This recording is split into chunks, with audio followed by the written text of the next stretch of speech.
TimeTool After Work, le Business Talk vous est présenté par TimeTool, la solution innovative suisse pour l'enregistrement du temps en ligne pour tous les secteurs et toutes les tailles d'entreprise.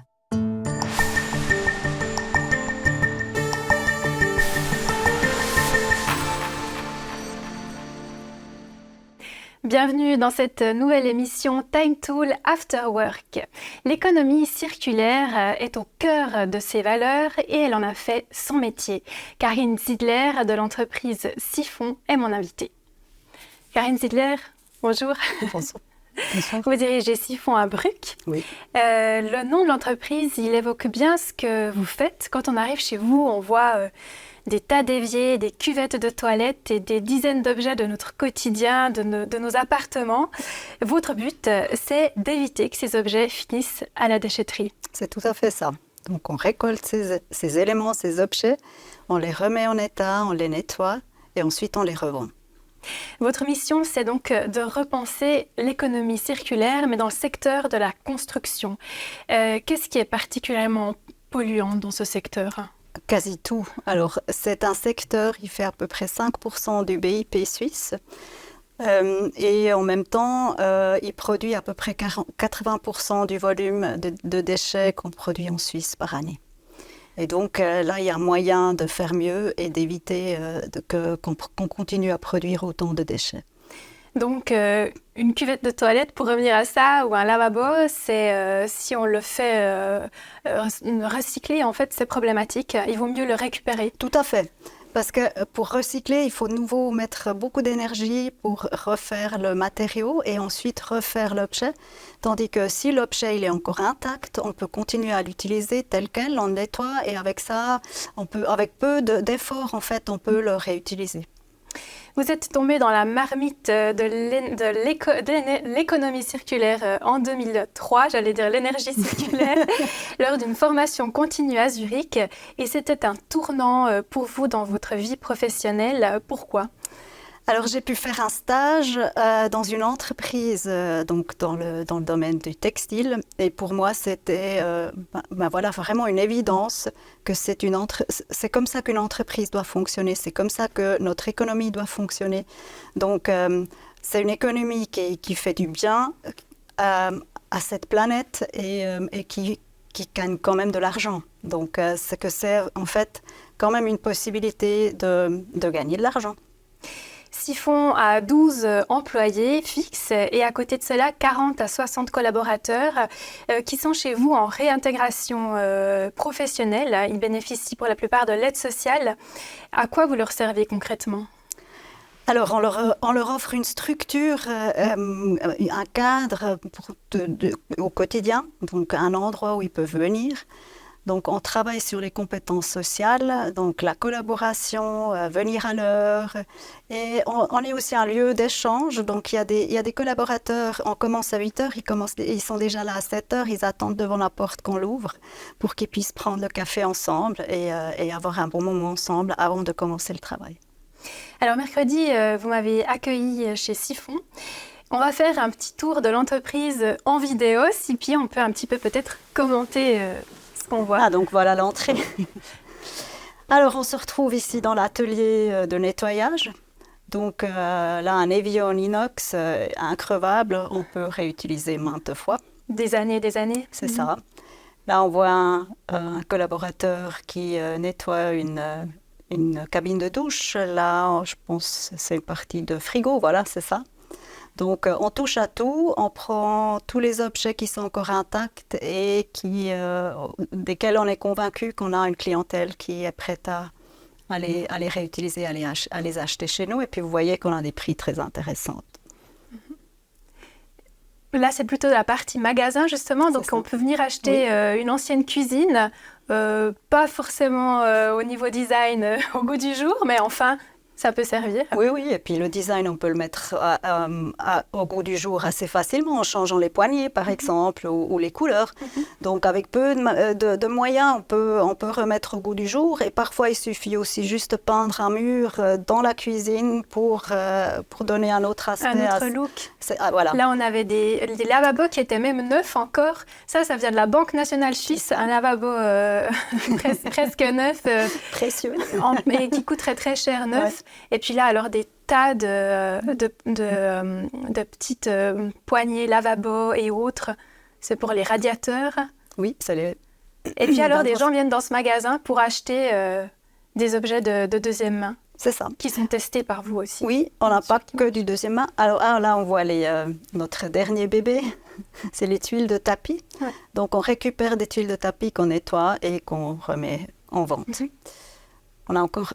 on produit les caillebotis pour Passareco, une autre entreprise. Donc, c'est des sols en bois pour les festivals. Hein. C'est ça, par exemple, ou les jardins. Puis là, des fenêtres. Des fenêtres, oui. Karine Ziller, vous avez repris les rênes de Siphon il y a 3 ans et demi, un peu plus. Quel genre de chef vous êtes? Ça dépend à qui vous posez la question, je pense. Les réponses vont être variées. J'essaie d'être accessible et je dirige une entreprise avec un minimum de pression. Car la plupart des gens qui viennent chez nous ont des difficultés à supporter la pression et les frustrations. C'est difficile, ça, pour vous? C'est difficile, oui. C'était un challenge. Je faisais pas ça comme ça avant. Et en même temps, c'est passionnant, c'est intéressant. Ça me remet en question et ça me pousse d'aller au-delà de mes limites. Mais c'est aussi enrichissant parce qu'on discute beaucoup. Donc, et c'est une question aussi de confiance, faire confiance aux autres, que leur proposition, leur solution, leur façon de faire, elle est tout à fait valable. Et puis en général, ça marche quand on fait confiance aux autres. Oui, pas toujours, mais ça marche. D'accord. Vous avez 51 ans, un mari, un garçon de 11 ans. On va voir une photo de vos anniversaires, puisque vous fêtez vos anniversaires presque en même temps. Voilà. Vous avez eu votre garçon le jour de vos 40 ans, c'est ça hein? À la maison, c'est vous la chef aussi? Non, c'est l'enfant. Ah, c'est vrai? Comment il s'appelle? Il s'appelle Leonardo. Ok. C'est quoi les aspects de votre personnalité que vous ne montrez pas dans votre rôle de chef, mais votre marque de fabrique, vous en tant que Karine? Qu'est-ce qu'on dit de vous, peut-être? Qu'est-ce qu'on dit de moi? Vous avez du tempérament, en tout cas. Oui. Créativité. C'est ça. Et puis, peut-être, par moment, il me manque peut-être un peu la patience, parce que dans le domaine professionnel, je pense que j'en ai beaucoup. Mais au niveau privé, parfois, je fais droit au but. Peut-être. Voilà, parce qu'au travail, vous ne devez pas mettre de pression, puis là, tout d'un coup, à la maison, on y va, on se lâche. C'est ça. Vous parlez le français extrêmement bien. Il y a quand même un petit accent suisse-allemand, hein, mais vous êtes presque parfaitement bilingue. Vous avez grandi à Bienne, mais ce n'est pas vraiment grâce à ça que vous êtes bilingue. Hein. Non, c'est ça. Alors, j'ai fait ma scolarité en allemand. Et puis après la matu, je me suis dit, je ne parle pas assez bien le français, je ne vais pas l'apprendre si je reste ici sur Bienne. Et donc, j'ai décidé de faire une formation à la Chaux-de-Fonds. Et c'est là que j'ai appris le français. Et puis, j'ai un mari qui ne parle pas l'allemand, donc la langue familiale est le français. Et voilà. Puis quand vous étiez petite, vos parents voulaient vous mettre à l'école en français, mais à l'époque, ce n'était pas tellement conseillé. Hein. Oui, c'est ça. On disait que vous n'auriez jamais su vraiment parler bien l'une et l'autre langue. C'était un peu les théories de l'époque. Alors, vous avez grandi dans une famille classique, une maman au foyer et un papa très actif professionnellement. Votre papa, Freddy Zidler, c'est une personnalité bien connue à Bienne. C'est ça. Oui. Toujours. Directeur de l'école d'ingénieurs, hein, c'est ça, notamment. Oui. Une photo des années 90, donc c'était à peu près l'année où moi j'ai quitté la maison. Je crois que c'était 94-95. On voit bien la cravate. C'est vraiment le style années 90. Voilà, exactement. Les lunettes qui sont de nouveau design aujourd'hui. Et puis alors, ça vous a longtemps pesé d'être la fille de. Pourquoi? C'est vrai. C'était pas toujours évident parce que je sentais que... on s'intéressait pas forcément à moi ou à ma personne, mais plutôt on voulait peut-être plaire à mon papa ou voilà. Donc, et puis c'était pour moi, comme j'ai grandi dans un environnement et dans une famille où c'était important de devenir autonome et voilà, ouais, d'être autonome, je crois que c'est le bon terme. Et puis, et pour ça, ben voilà, j'ai dû partir après pour découvrir le monde. Et puis de redevenir une anonyme ailleurs. Exactement. Et puis il y avait des désavantages parfois, donc d'être la fille d'une personne aussi, quand même assez connue. Quoi, par exemple? Alors, c'était plutôt que moi, je me suis sentie un peu coincée par rapport à certains contacts qui n'étaient peut-être pas très francs. Vous disiez par exemple à l'école, vous veniez avec une excuse, vous n'étiez peut-être pas allé un jour et puis on vous disait pas de problème. Oh ben ça, c'était plutôt un avantage. C'était un avantage. Et vous mettez peut-être un peu mal à l'aise d'avoir justement ces alors, avantages. Par rapport aux copains de classe, c'était peut-être un peu, voilà. Et puis alors, vous vous êtes rendu compte plus tard que d'avoir un papa qui était une personnalité publique, c'était quand même vachement utile. Dans le cas, par exemple, de la coupole, il a un peu contribué à sauver la coupole, on peut dire. Qu'est-ce qui s'est passé là? Alors, c'était, je crois, si ma mémoire est bonne, en 1994, il y avait une votation sur un crédit pour la rénovation de la coupole. Et le débat politique a dégénéré dans une discussion, est-ce qu'on veut maintenir la coupole ou pas? Donc on n'a plus discuté, est-ce qu'on fait une rénovation ou pas? Et quand j'ai senti que cette discussion commence à dégénérer, j'ai fait appel à mon papa et il a commencé à s'investir, il a su créer les ponts entre les différents camps politiques et finalement le crédit a été accepté, voté par la population. La coupole a pu être rénovée, elle est toujours là. Donc, une grande capacité à être médiateur de votre papa. On va voir une autre photo de vous petite. Vous avez un beau manteau qui m'a d'ailleurs beaucoup marqué aussi. Et puis, vous étiez très fière. C'était le premier jour de l'école. C'est ça. Oui. Alors, et puis, on voit, j'ai quelques flocons de neige dans les cheveux. Donc, à l'époque, c'était encore au printemps. Donc, en tout cas pour les écoles germanophones. Ouais. Oui. Alors, le manteau, c'était... C'était votre manteau fétiche et puis c'est peut-être un peu une photo symbolique parce que bon, vous vouliez devenir d'abord princesse, ensuite astronaute et puis finalement vous êtes devenue couturière, c'est votre première formation à la Chaux-de-Fonds. Et puis alors vous avez travaillé longtemps dans le domaine du textile, vous n'êtes pas devenue styliste? Non. Ça vous intéressait pas finalement? Alors, j'avais fait une petite formation à la Chaux-de-Fonds dans ce domaine-là, mais moi, c'était plutôt le côté technique qui m'a intéressée du textile. Et donc, du coup, je me suis orientée vers la qualité et je n'ai pas vraiment eu envie de faire du stylisme. Et pendant 20 ans, ces activités vous ont amené à vivre dans différents endroits de Suisse, à Berne, Zurich, Lausanne, Nyon, Romont. Et puis vous êtes revenu à Bienne pour être proche de vos parents, aussi avec votre enfant, c'était plus pratique. Mais au fond, en préparant cette interview, vous me disiez, voilà, l'économie circulaire qui est vraiment au cœur de vos valeurs. Les leaders, c'était pas tellement la région, c'est plutôt des villes comme Zurich et Bâle. Ça aurait été peut-être plus pratique de rester dans ces endroits-là pour évoluer plus vite. Vous ne vous mordez pas les doigts d'être revenu dans la région pour faire non, pas du tout. J'aime bien cette région, j'aime bien Vienne. Donc je me sens à l'aise ici avec cette ouverture d'esprit qu'on a. Et en même temps, alors ça fait 20 ans que je travaille par rapport à l'économie circulaire et je suis habituée à ce que mon vis-à-vis ne sache pas ce que c'est et me prend peut-être pas toujours au sérieux ou à des questions. Et donc du coup, peu importe si je suis là ou à Bâle ou à Zurich, pour moi professionnellement, là je peux faire ce que je fais.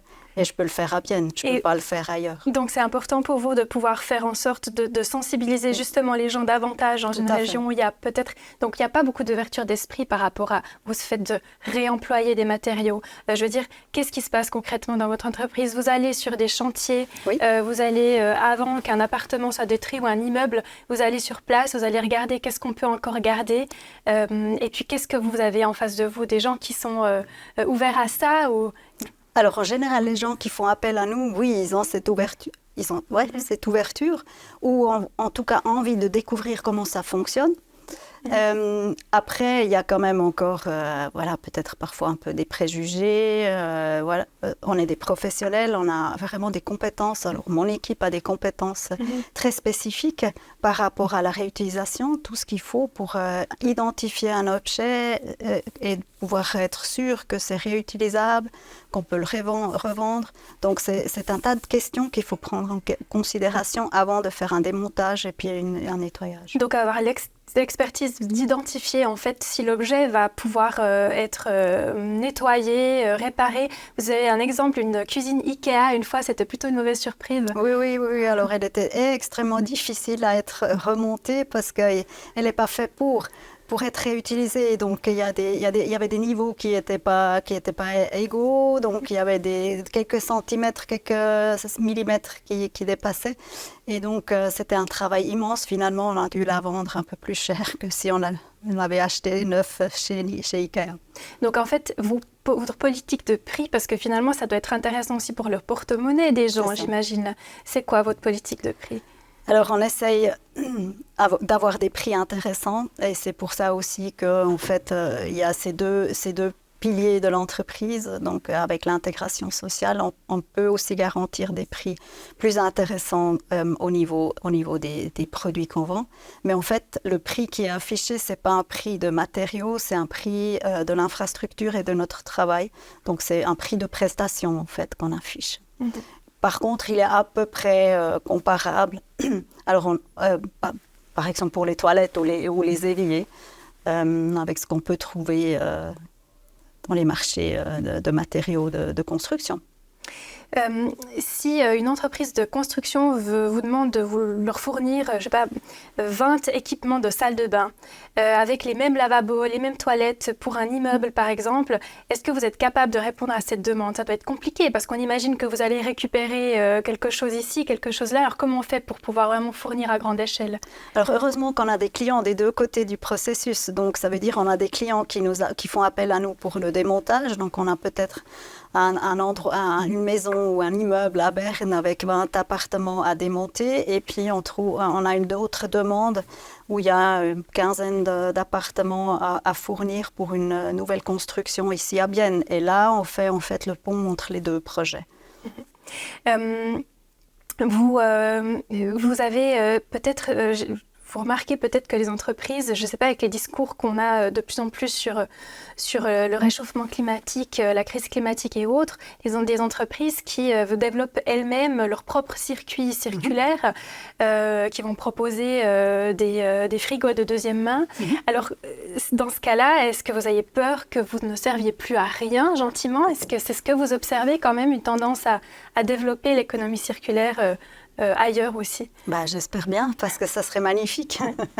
Et là, vous ne servez plus à rien, du coup? Non, on va se réinventer, on va adapter les prestations qu'on fournit. Donc, si on peut travailler avec des produits qui ont été fabriqués d'une façon circulaire, ça nous permettra de les démonter ou de les remettre en état plus facilement. Aujourd'hui, on prolonge la vie de produits qui ont été produits de façon linéaire, donc avec une utilisation et puis après on jette. Et donc ça va changer notre métier, mais je pense qu'il y a tout à fait encore raison d'être là. Et puis aussi le côté social il n'est pas mis en question juste parce que le marché change. Alors, 55% de votre chiffre d'affaires provient de la vente et de la prestation de services et 45% de votre travail d'intégration sociale que vous fournissez. S'il n'y avait pas cette partie-là, intégration sociale, est-ce que vous pourriez fonctionner, faire du business aussi? On peut faire du business avec l'économie circulaire? Alors, on peut faire ça avec l'économie circulaire, mais pas forcément avec le business que nous, on fait. On a un problème au niveau du niveau de prix. Et donc, si on travaillait avec des employés normaux, on devrait demander des prix plus élevés à la vente. Et là, je pense que le client aujourd'hui, il n'est pas encore prêt à payer un prix plus élevé pour un objet de seconde main. Vous travaillez donc avec des personnes issues de l'aide sociale. Finalement, c'est assez pratique pour vous. Vous n'avez pas trop de travail pour recruter des gens. On a, je pense, beaucoup de gens qui sont à l'aide sociale toujours. C'est facile pour vous. Alors, c'est vrai, on nous les attribue, donc on n'a pas besoin de les chercher, mais c'est des gens qui ont besoin de soutien, qui ont besoin d'accompagnement. Vous l'avez dit, on a entre 40 et 50 personnes qu'on accompagne, donc il faut de la place, il faut l'infrastructure. Et puis, il y a surtout aussi tout le travail en collaboration avec les services sociaux. Donc, c'est beaucoup de travail. Donc, il ne faut pas sous-estimer. Donc, la pression, vous l'avez? Oui, bien sûr. mais c'est une bonne pression. Et finalement, est-ce que ça fluctue d'une année à l'autre? Est-ce qu'on peut avoir plus ou moins de ces personnes? En fait, quand l'économie va bien, pour vous, ça ne va pas bien. Oui, on est anticyclique, c'est tout à fait ça. Voilà, quand l'économie va bien, les employeurs vont recruter des gens qui ont peut-être un profil même plus difficile parce qu'ils ont besoin de main-d'œuvre. Et là, vous avez... C'est ça, c'est effectivement un problème qu'on a. Et quelle solution? Nous allons essayer. Alors aujourd'hui, on dépend d'une seule catégorie de personnes et puis ça veut dire que dans l'avenir, on va adapter notre offre et pour pouvoir avoir d'autres personnes qui rentrent dans notre structure.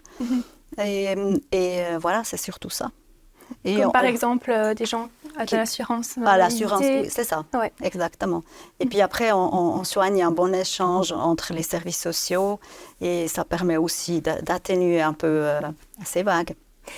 Karine Ziller, on va voir encore une photo de vous avec votre frère. Voilà, là vous êtes en train de construire un château de sable. Vous êtes une bâtisseuse. Oui, c'est ça. Et votre frère que vous avez perdu à l'âge de... Il avait 7 ans? 9 ans. 9 ans. Comment c'était comment on fait pour surmonter une épreuve comme ça quand on est... La vie continue, c'est difficile à répondre cette question. C'était des moments difficiles, mais en même temps, ça m'a peut-être apporté pour ma vie la possibilité de dire oui, il y a des situations qu'on vit, donc chacun d'entre nous peut rencontrer ce genre de situation. Et c'est des situations, on peut pas les changer. C'est un fait. Et ça sert à rien de mettre de l'énergie dedans et puis de vouloir quand même revenir en arrière, mais de dire, voilà, moi je peux changer mon attitude par rapport à cette situation, à cette perte, à cette tristesse. Et puis ça, c'est quelque chose qui m'a beaucoup aidée aussi pour d'autres situations dans la vie. Vous allez bientôt déménager, hein, vous n'avez plus la possibilité de rester à Bruck. Vous allez organiser bientôt à la Dispo Halle un événement en vue de ce déménagement. Peut-être on pourra terminer sur ça. Aussi l'occasion de sensibiliser à l'économie circulaire parce que sur ça, vous ne voulez pas lâcher prise. Non, c'est sûr. Alors, comme nous devons faire les valises pour déménager, et qu'on a beaucoup de matériaux à déménager, on aimerait nous soulager un peu, en même temps gagner un peu d'argent pour pouvoir financer ce déménagement. Et c'est ce qu'on va faire à la Dispo. On va vendre aux enchères des valises remplies d'objets de siphon. Très bien. Et ça sera en avril prochain. C'est ça. Je vous remercie beaucoup pour cet entretien. Merci. Et puis voilà, c'est la fin de cette émission. On se retrouve bientôt sur Télébilingue. Merci de nous avoir suivis.